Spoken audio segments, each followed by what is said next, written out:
Pag gusto mong maghanap buhay ng karne o ulam ng mga sariwa, panoorin mo to para sa iyo itong video na to. Bago tayo magsimula ay humihingi po tayo ng suporta sa pamamagitan ng pag-share para malaman naman po ng iba.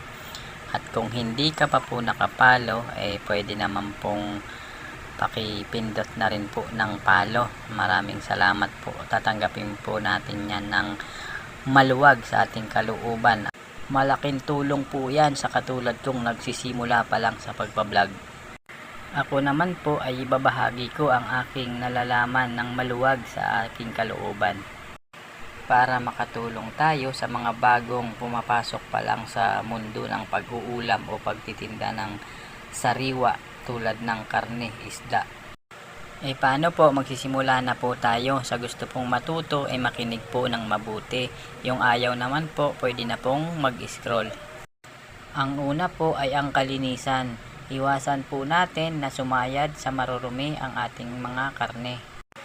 Kung mapapansin nyo po, yung mga karneng sumayad sa kung saan-saan, yun po yung nagkukulay berde agad at mabilis nagkakaamoy. Kaya ngayon po, alam nyo na po, iwasan nyo po sumayad sa kung saan-saan ang ating karne.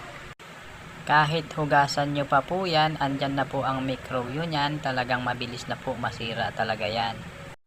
Iwasan pong dapuan ng mga langaw at bangaw kasi yan po ay nagsisimula ng uod.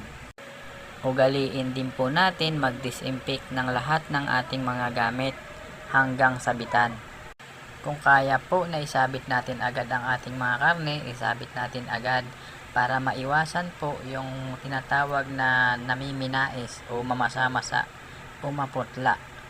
Yun po yung nagiging dahilan ng pag-amoy agad dahil nakukulog. At ang gamit nating lamesa, kung hindi pa namang stainless, pwede namang gumamit muna ng mantel na wala pa pong butas para hindi po sinusuotan ng mga dumi ang butas. At ugaliin pong linisin palagi pagkatapos hanggang ilalim. Kung makikita nyo po ang ating sangkalan, mayroon din pong takip. Alam nyo po ba na tinabas ko lang yan na tarpaulin para maiwasan na din po ang pagdapo ng alikabok at langaw. Hindi man po natin magawa ng 100% ang kalinisan, hanggat maaari gawin po natin.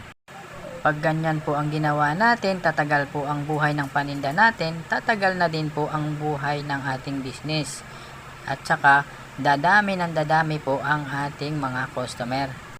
Abangan po sa susunod ang ibabahagi naman natin kung paano natin i-preserve ng maayos ang ating natirang karne para maibenta pa po natin ng maayos sa customer. Nagbabayad ng maayos ang ating mga customer kaya kailangan ang ating karne ay maayos din ang kalidad. Maraming salamat sa inyo. Sana may natutunan kayo at pagpalain po ang lahat. Bye!